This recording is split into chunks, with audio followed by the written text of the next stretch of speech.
Senator Gyanchand. Thank you जनाब chairman, मेरा point of public importance है पारसी कम्युनिटी के सिलसिले में। पारसी कम्युनिटी जिसको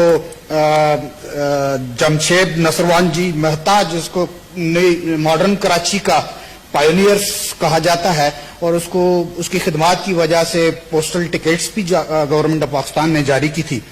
तो वो जब कुछ डिकेट्स पहले वो 8-10 हजार थे, अभी कोई 1000-1500 के करीब रह गए हैं।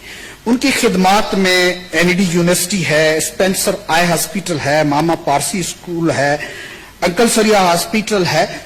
तो उनकी एजुकेशन में, बिजनेस में, चैरिटी में, एजुकेशन में, हेल्थ सेक्टर में बड़ी खिदमात हैं।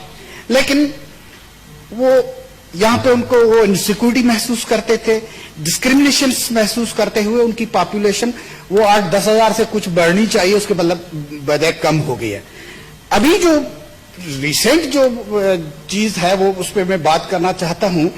हमारे हैं डंशा अंकल सरिया, जो भी बिजनेस कम्युनिटी से ताल्लुक रखते हैं, पारसी कम्युनिटी की इनसिक्योरिटी महसूस करना और उनको ऑन बोर्ड रखने के लिए मोहतरमा बेनजीर भुट्टो ने उसको ऑफर किया था कि भाई आपको एमपीए की सीट देती हूं, और वो 93 में मेरे साथ एमपीए भी रहा है।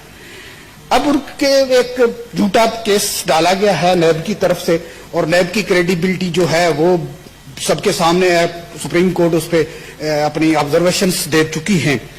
तो उसके साथ जो उस केस में थे बाकी सबकी बेल हो चुकी है, वो अकेला है जो जेल में पड़ा है। ठीक है, उसको कोर्ट्स को डिसाइड करना है, लेकिन वो कराची का केस है, डंशा भी कराची का रहने वाला है, लेकिन उसको अडियाला जेल में रखा गया है। और ये है कि उनके साथ यकीनन अच्छी ट्रीटमेंट्स नहीं हो रही हैं, उनके साथ वो फैमिली की जो इजी एक्सेस से मिलने के लिए वो भी उनको मौका नहीं मिल रहा है। तो मैं कहूं कि जैसे पाकिस्तान बना था तो हमारे हिंदूज भी 25% थे, अभी 5% भी नहीं रहे हैं। तो खास तौर पे ये जैसे पारसी कम्युनिटी है, इसने हमेशा पाकिस्तान की खिदमत की है, बिजनेस में हो, चैरिटी में हो, जो सब जगह पे बहुत पुरअमन लोग हैं, हमेशा उन्होंने मेरिट्स पे काम किया है।